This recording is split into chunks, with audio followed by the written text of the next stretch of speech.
For as long as I live and as long as I live, I will never not think about you. और next chapter में पता चलता है कि Victor वो से बोलता होता है कि मैं तुमसे प्यार करता था। वो प्यार करता हूँ ऐसे नहीं बोलता है। और स्कारलेट सोचने लगती है प्यार, इसका मतलब क्या है ये सब का?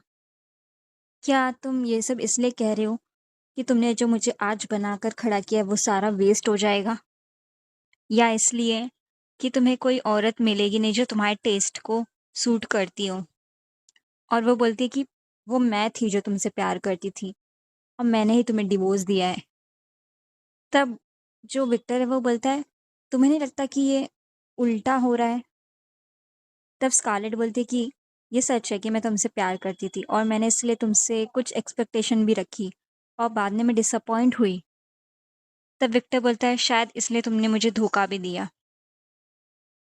तब स्कारलेट कहती है कि हाँ, मैं शायद तुम्हें प्यार करते करते थक गई थी इतना चाहते हुए। तब विक्टर बोलता है लेकिन तुम्हें इतना सब कुछ करने की ज़रूरत नहीं थी मुझे धोखा देने के लिए। तब स्कारलेट बोलती है कि मैंने कर दिया ये सब कुछ और तुम मुझे अब माफ़ नहीं कर सकते। इसके लिए हमारा डिवोर्स जो था वो एक परफेक्ट चॉइस था। वो ये बोलते हुए खड़ी है वहीं पर। तब विक्टर कहता है कि तुम्हें मुझे सीधा-सीधा कह देना चाहिए था कि तुम मुझे धोखा दे रही हो क्योंकि तुम मुझसे परेशान आ गई हो। तब स्कारलेट बोलती है, क्या तुम्हें भरोसा नहीं हो रहा जो मैं तुम्हें कह रही हूँ? मुझे सच में कुछ याद नहीं है। क्यों तुम सब चीज़ों पर भरोसा कर रहे हो मगर इस चीज़ पर नहीं? और वो सोचने लगती है शायद तुम कुछ फीलिंग्स रखते हो मेरे लिए अब भी। अगर ये सब कुछ मेरे लिए नहीं होता शायद ये अब तक रॉयल्टी हासिल कर चुका होता अपने लिए, खुद से ही। और वो उससे माफ़ी माँगती है और कहती है कि भले ही मुझे याद ना हो, लेकिन मैंने तुम्हारा इतना बड़ा जो तुमने लंबा सपना देखा था, वो तोड़ दिया है। तब विक्टर कहता है कि तो वापस आ जाओ, वैसे जीने की तुम्हें कोई ज़रूरत नहीं है। तभी वो अपनी जेब से निकाल के कुछ देने लगती है उसे और बोलती है कि ये मैं तुम्हें देना चाहती हूँ, ये मैंने तुम्हारे लिए बनाया था। तब वो देखता है एक 4 लीफ क्लोवर यानी 4 पत्तों वाला क्लोवर था उसके लिए। और तब वो उससे कहती कि जो तुम 4 पत्तों वाला क्लोवर देखते थे तुम्हारे बर्थडे कार्ड में हमेशा होता था, मैं उसे खुद से चूज़ करती थी हमेशा। क्या तुम्हें याद है? हाँ, इस साल भी मैं ना चाहते हुए भी उसे देखने लगी। लगता है तुम्हें प्यार करना मेरे लिए बहुत बड़ी खुशी थी मेरी। मगर अब जब तुम मुझे बुलाना भी चाहोगे मैं नहीं आ सकती वापस, मैं तुम्हारे साथ नहीं रह सकती। और विक्टर कहता है कि तुम मुझसे एक्सपेक्ट क्या कर रही हो? और स्कारलेट सोचने लगती है, मुझे लगा था तुम मुझे उस वक़्त भी ढूँढोगे जब तुम्हें मेरी ज़रूरत नहीं है। मैं चाहती थी तुम मुझे मिस करो और मुझे वही प्यार दो मैंने जो तुम्हें दिया, क्योंकि तुमने मुझे प्रपोज़ किया था पहले। और वो उससे कहती है कि तुम्हें कम से कम नाटक तो करना चाहिए था कि तुम मुझसे बहुत प्यार करते हो। तब जो विक्टर है वो बोलता है अच्छा तो मेरी जो एक्टिंग स्किल है वो थोड़ी कमज़ोर थी। और वो कहते हुए जाती है कि अगली बार अच्छी कोशिश करना जब तुम दूसरी शादी करोगे।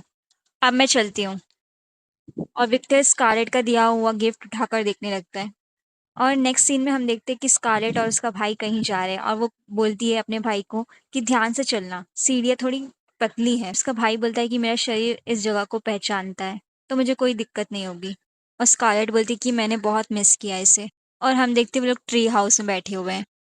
उसका भाई पूछता है तुम यहाँ पर अचानक से क्यों आना चाहती थी स्कारलेट? तब वो बोलती है क्योंकि आज स्नो गिर रही थी इसलिए। क्या तुम्हें याद है हम उस टॉय से खेला करते थे जो मॉम ने हमें दिया था बनाकर? और तब उसका भाई बोलता है हाँ वो म्यूजिक बॉक्स ना जिसमें से कैंडी निकलती थी। तब वो बोलता है हाँ हाँ मुझे अच्छी तरह से याद है, ऐसा लग रहा है कि वो यहीं आसपास है, देखते हैं चलो। और वो उसमें पासवर्ड डालती है चेरी पाए, वो बॉक्स खुल जाता है और वो कहती है अगर इसे घुमाकर ऐसे फेंका जाए तो, और वैसा ही वो करती है और उसमें से कैंडी निकलती है, गाना भी बजता है। और वो सोचने लगी कि मुझे नहीं पता था कि कुछ प्यार खत्म हो जाते हैं। जब मैं 18 साल की थी तो काश मुझे पता होता कि एक शादी जो बिना प्यार के शुरू हुई है वो बिना प्यार के ही खत्म भी हो जाएगी। कितना अच्छा होता। और तभी उनकी नज़र जाती है क्योंकि कुछ लोग चिल्ला रहे हैं कि तुम्हारे ट्री हाउस में तो ड्रिंक कर सकते हैं, बहुत अच्छा जगह लग रहा है वो तो। और कोई आया हुआ है और बोलता है कि आर्नोल्ड, तुम्हारी नौकरानी यहाँ क्या कर रही है? तभी दूसरा आदमी बोलता है कि ऐसा लगता है कि लोगों का कहना कि आजकल अंधे लोग भी डेट पर जाते हैं, सच है। और वो आदमी पूछता है, तुम यहाँ पर क्यों आई? हाँ, मेरे छुपने वाली जगह पर स्कारलेट से। वैसे मैं बोर हो रहा था।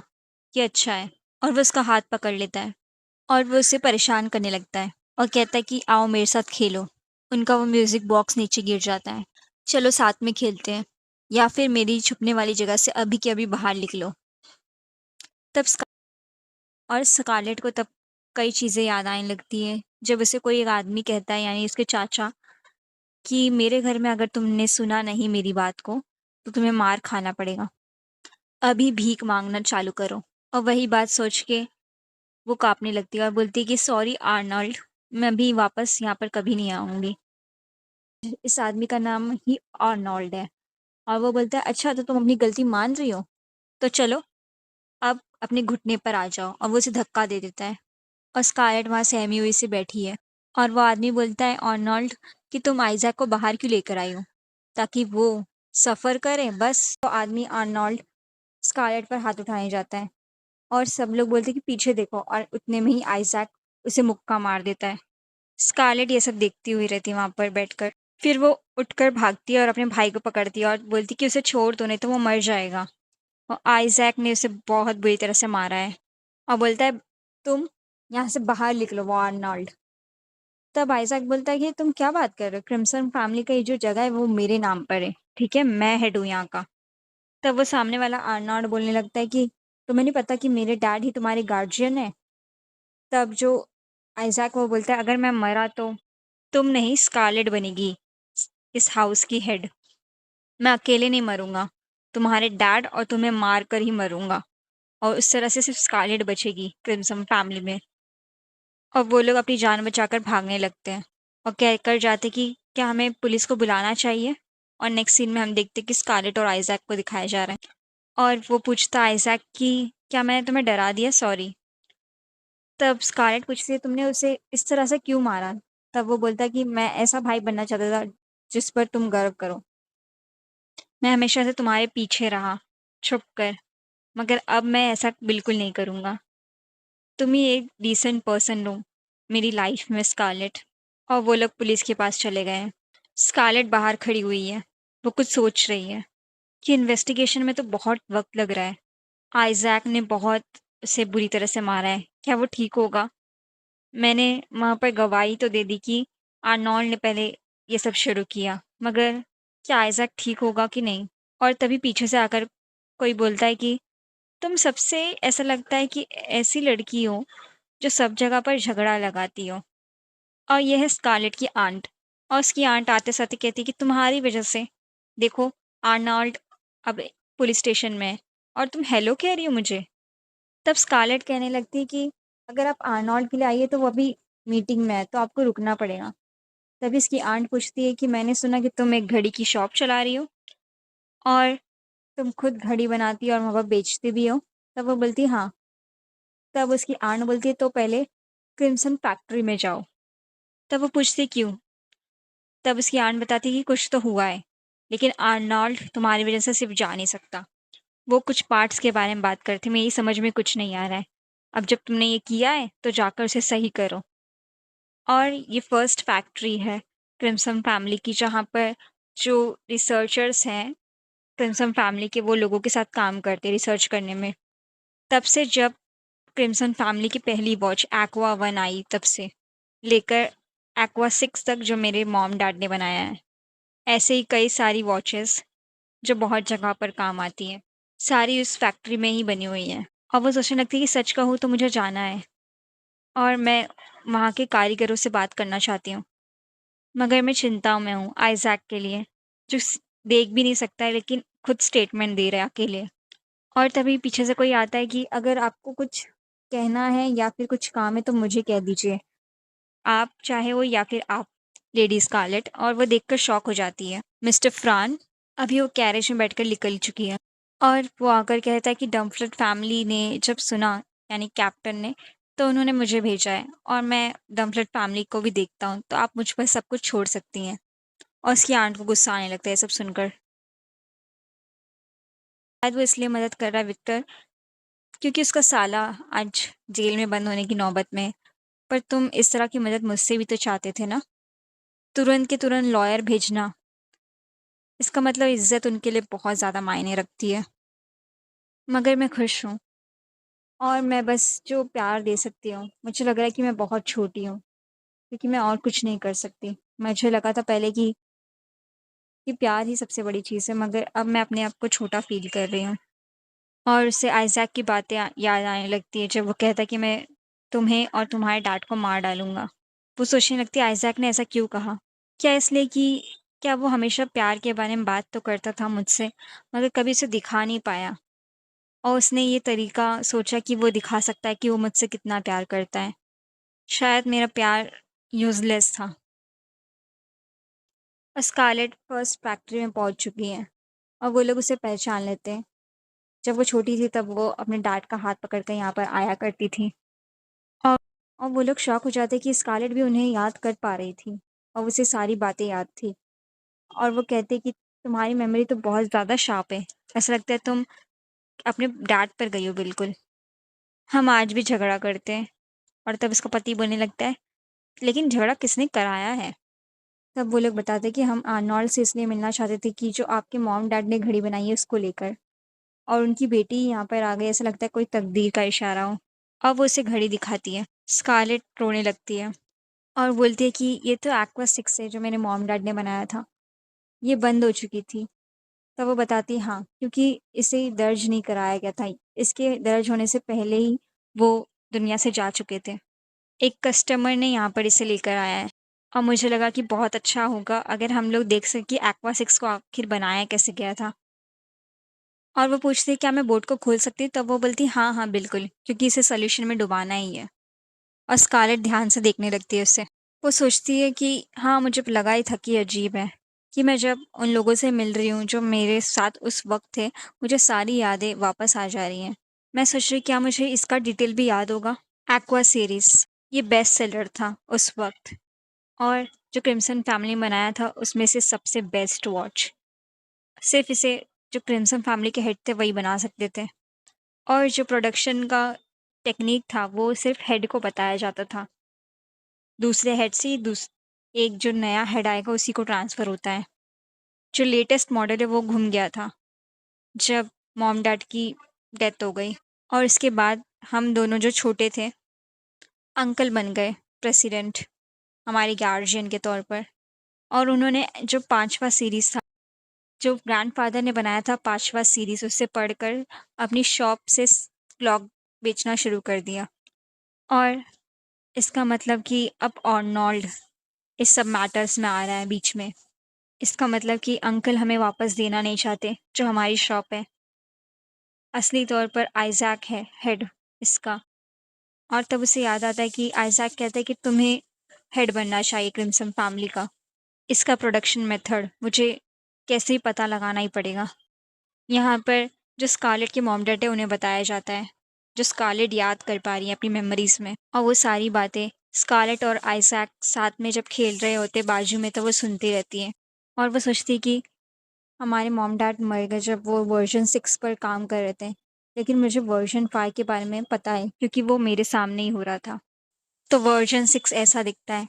मुझे कुछ याद नहीं है इसके बारे में, सब मुझे रिसर्च करना पड़ेगा। और वो कहती है कि हम लोग क्या वर्ज़न 5 को आप यहाँ पर ला सकती हैं जो अभी करंटली सोल्ड हो रहा है? तो उससे हम लोग कंपेयर करके एक तरह से पता लगा सकते हैं। तब जो एना होती है वो बोलती है ऑफ़ कोर्स, और वो वर्ज़न 5 लेकर आती है। स्कारलेट उसे देखकर चौंक जाती है। तब जो एना है वो बोलती है हाँ, इसे प्रेसिडेंट इवान ने बनाया है, और वो बहुत ध्यान से उसे देखने लगती है। तब जो एना है वो पूछती है कि क्या कुछ गलत है? तब स्कारलेट बोलती है कि मेरी मेमोरीज़ में जो है बातें उससे तो इसे 1 मिलीमीटर थिक होना चाहिए था। और एना समझ नहीं पाती है वो क्या कहें। फिर वो सोचकर बताती है कि हाँ, हमें भी लगा था कि कुछ तो अजीब है इस पार्ट में। मगर जिसने भी ये क्वेश्चन रेज़ किया था, उन्हें सभी को फायर कर दिया गया, और हमें कहा गया था कि हम इस बारे में ना बोले, नहीं तो हम भी फायर हो जाएँगे। अगर ये आज बात उठती है तो हमें कोई अंदर से चाहिए होगा जो ये गवाही दे सके। ये उनके सीनियर्स उन्हें कहकर जाते हैं। तब वो लोग पूछते थे कि क्या गलत है? कुछ चीज़ गलत है तो उसे बताना। हाँ, अगर तुमने कहा तो हम सबकी लाइफ़ डेंजर में पड़ जाएगी। और प्रेसिडेंट एबल, मुझे नहीं लगता उनके पास कुछ क्षमता है कि वो सोच सके। ये उनके सीनियर्स उन्हें कहकर जाते हैं। फैक्ट्री 1 का ख़्याल रखना। तब से आज का दिन है और तभी स्कारलेट वो ब्लूप्रिंट माँगती है वर्ज़न 5 का और वो लोग बताते हैं कि प्रेसिडेंट एबल उनके ड्रॉवर में हो सकता है और स्कारलेट बोलती है अगर अब हम चेक करें उससे अभी के अभी तो। फिर वो लोग बोलते हैं कि लेकिन जो डोर है और साथ में जो ड्रॉवर दोनों में ही ताला लगा हुआ है, अगर आप उससे कुछ कर पाए तो। और स्कारलेट बोलती है अंकल कल आ रहे हैं ना ट्रिप से अपने? वो लोग बोलते हैं हाँ, तो क्या तुम दोनों नज़र रख सकते हो मेरे लिए? और वो लोग बाहर खड़े हुए हैं और स्कारलेट छानबीन में लग गई है। वो सोचती है कि वर्ज़न 6 का जो प्रोडक्शन टेक्नीक है वो पता लगाना ज़रूरी है, मगर अगर वर्ज़न 5 के साथ कुछ गड़बड़ है तो पहले वो बताना ज़रूरी है। इससे फ़र्क नहीं पड़ता कि मैं कितनी भी डरी हुई हूँ, मुझे पता लगाना ही पड़ेगा। मैंने अगर आज नहीं किया तो दूसरा कोई चांस नहीं है। और तब वो ढूँढ लेती है। सारी चीज़ें उस पर लिखी हुई हैं और वो सोचती है कि मुझे इसे जल्दी से जल्दी याद कर लेना चाहिए। जिस मटेरियल में प्रॉब्लम है क्या वो कहाँ पर है? कौन-सी मटेरियल में है? लक्स फॉल्स यहाँ से एक मटेरियल ढूँढा गया था और उसे यूज़ किया गया था। वो सोचने लगती है क्या इतनी दूर से मटेरियल को लाया गया है? और वो सोचने लगती है कि लक्स ये जाना-पहचाना क्यों लग रहा है मुझे? हाँ, याद आया। तभी इसकी मॉम वही बारे में बात करती होती है स्कारलेट से। इससे वो मेमोरी आ जाती है वापस और हम देखते कि स्कारलेट का अंकल आ चुका है और वो उसे मारने जाता है कि तुम्हारी हिम्मत कैसे हुई मेरे ड्रॉवर को टच करने की और मेरे क्लॉक को छूने की? कुछ गलत नहीं है मेरी क्लॉक के साथ में और जो शॉप है वो मेरी है। हम देखते हैं आइनस बहुत डरी हुई है और वो उससे बहुत मारता है। जब उसे होश आता है तो वो सोचने लगती है मैं कहाँ पर, ये तो वही बेसमेंट है जहाँ पर मुझे जब मैं बच्ची थी तब मुझे बंद कर दिया जाता था। अंकल ने मुझे यहाँ बंद कर दिया और वो दरवाजे पर खटखटाने लगती ज़ोर-ज़ोर से। प्लीज़ दरवाज़ा खोलिए, कोई अंदर है, प्लीज़ खोलिए, मुझे बाहर आना है। अंकल मुझे माफ़ कर दीजिए, क्या कोई बाहर है? प्लीज़ खोल दो। और उसके हाथ काँपने लगते हैं और वो सोचती है कि यहाँ पर रहना वो सारी यादें मुझे ताज़ा कर देता है, जो जब भी उन्होंने मुझ पर हाथ उठाया था। इतना ताज़ा कि ऐसा लगता है कि जैसे अभी-अभी हुआ हो, क्योंकि यहाँ पर बस वही मारने की यादें हैं। ये जगह मैं निकलना चाहती हूँ, वो ज़ोर से रोने लगती है। फिर हम देखते हैं दरवाज़ा कोई खोलता है और अपना हाथ बढ़ाता है और बोलता है कि यहाँ पर आ जाओ। जब स्कारलेट उसकी तरफ देखती है तो हमें पता चलता है कि विक्टर आया हुआ है स्कारलेट को बचाने और वो कहती है विक्टर। तभी विक्टर उसकी आँखें बंद कर देता है और बोलता है कि अपनी आँखें कुछ देर तक बंद रखो। तुम अचानक से लाइट में जाओगी तो तुम्हें तकलीफ़ होगी। और वो काँप रही है और उनका ये सीन दिखाया जाता है। फिर हम देखते हैं विक्टर अपनी कैरेज में स्कारलेट को उठाकर लेकर जाने लगता है। वो उसे आराम से बिठाता है वहाँ पर और तभी पीछे से कोई चिल्लाता है कि मुझे जाने दो, मैं यहाँ पर विक्टिम हूँ। स्कारलेट तुम गंदी चुड़ैल, क्या तुमने जो नेवी है उनके साथ में साजिश की और उसके बाद में तुम यहाँ पर आई थी? क्या तुम मेरा ट्रेड सीक्रेट चुराने आई थी? इसीलिए तो मैं अपने आप को रोक नहीं पाया, मैंने तुम पर हाथ उठाया। और तुम लड़की, तुम्हें ना शुक्रिया करना चाहिए कि मैंने तुम्हें मार नहीं डाला वहीं पर। और तभी जो विक्टर है वो उसे अपना कोट पहनाकर जाता है और जो आदमी है यानी अंकल उसका को चिल्लाता रहता है कि तुम बॉस नहीं हो, तुम पीछे से ऑर्डर आता है उसके ऊपर चलोगे विक्टर को, और तुम तो किसी के गुलाम खुद हो। तुम्हारी हिम्मत कैसे हुई कि मेरे पर हाथ डालने की? और वो जो उसे पकड़े उसने चिल्लाने लगता है कि मुझे जाने दो, मुझे जाने दो, एक पंच दूंगा तुम्हें। और विक्टर उसकी तरफ आता है, वो जब चौंक जाता है और हम देखते विक्टर उसे पंच कर देता है और वो आदमी ज़ोर से चिल्लाता है स्कारलेट, ये किस तरह का काम कर रही हो? हाँ, ऐसे करते सफाई? यहाँ पर उसकी बचपन की बात को बताया जाता है। वो तब उससे माफ़ी मांगती है लेकिन उसका अंकल उसे वापस मारता है और बोलता है चुप हो जाओ, बिना किसी काम के यूज़लेस ब्रिज। और उसे चुड़ैल बोलता है वो। और हमारी छोटी स्कारलेट वो अभी भी काँप रही है और बोलती है कि मुझे जाने दो प्लीज़। और यहाँ पर से एक मुक्का पड़ा। स्कारलेट ये सब देख रही है और ऐसा लगता है जैसे कि जब उसने बचपन में उसे अब्यूज़ किया था, किसी ने तब भी उसे मुक्का मारा हो, जब आज उसे विक्टर पंच करता है। और वो सोचने लगती है मेरी छोटी-सी आँखों में वो हमेशा से एक ऐसा इंसान रहा है जिससे मैं डरूँ। उसका कहना कि तुम अभी अपनी छोटी बहन को मारो और दूसरी तरफ ये कहना कि ये मेरी शॉप है। मुझे हमेशा लगा वो किसी बड़ी-सी दीवार की जैसा है मगर आज ऐसा लग रहा है कि वो जो सैंड कैसल था वो पूरी तरह से टूट गया है और पर विक्टर ने उसका बुरा हाल कर दिया है। वो बोलता है मुझे जाने दो और हम देखते हैं स्कारलेट हंसने लगती है वापस। वो ज़ोर-ज़ोर से हंसने लगती है। सब चौंक जाते हैं उसकी हँसी को देखकर और वाइस कैप्टन उसे देखने लगता है और बोलता है कि अच्छा तो ये तरह की चीज़ें लेडी पसंद करती हैं, हाँ? विक्टर इस पर कोई दया नहीं दिखाता है और इसका ये रूप देखकर सब लोग हैरान हो जाते हैं और बोलते हैं कि प्लीज़ उसे जाने दो, बहुत हो गया, वो मर जाएगा नहीं तो। वो बेहोश हो गया है।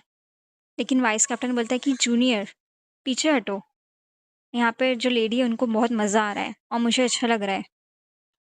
और बोलता है इसका जूनियर कि प्लीज़ कुछ करिए नहीं तो कैप्टन उन्हें कुछ तकलीफ़ हो सकती है बाद में। और वैसे भी अच्छा ये ही अपनी झूठी शान के लिए यहाँ पर आया था, मारने। और तभी इसका जूनियर बोलता है कि अगर ये आदमी मर गया तो? और तब स्कारलेट बोलती है कचरा। और तभी विक्टर पीछे पलटकर देखने लगता है और उसकी तरफ आता है और उससे पूछता है कौन? तब वो बोलती क्या? तब विक्टर कहता है कि जो कचरा तुमने अभी कहा। वो कहती है मेरे अंकल और वो मुस्कुराने लगता है। तब स्कारलेट पूछती है कि तुम मुस्कुरा क्यों रहे हो? तब वो बोलता है हाँ, सही कहा, तुम्हारे अंकल कचरा ही हैं। और तब विक्टर कहता है कि मुझे तुम्हें याद दिलाना पड़ेगा, जब भी तुम कमज़ोर फ़ील करो तो। और स्कारलेट विक्टर की तरफ देखने लगती है और स्कारलेट सोचती है कि हाँ, मेरे लिए हमेशा करना है ऐसा। वो ये कहना चाहती थी, लेकिन उसने ये सारे शब्द अपने गले में ही रोक लिए। और तब स्कारलेट बोलती है लेकिन ये वॉयलेंस करना ये कोई रिज़ल्ट तो नहीं दे सकता। वो मेरे रिलेटिव हैं, वो मुझे मारने नहीं आए थे, इसके लिए उन्होंने ये सब नहीं किया। और तभी विक्टर कहता है कि लेकिन उसने तुम पर पहले हाथ उठाया। अगर मैं नहीं आता तो तुम मर जाती। तब स्कारलेट कहती है कि ये कोई नई बात नहीं है, मुझे बचपन में कई बार मार पड़ चुकी है। और ये सब सुनकर विक्टर को बहुत गुस्सा आने लगता है। और तभी विक्टर स्कारलेट से कहता है कि तुम साधु विधु हो क्या? तुम्हारा दिल इतना बड़ा कैसे हो सकता है, हाँ?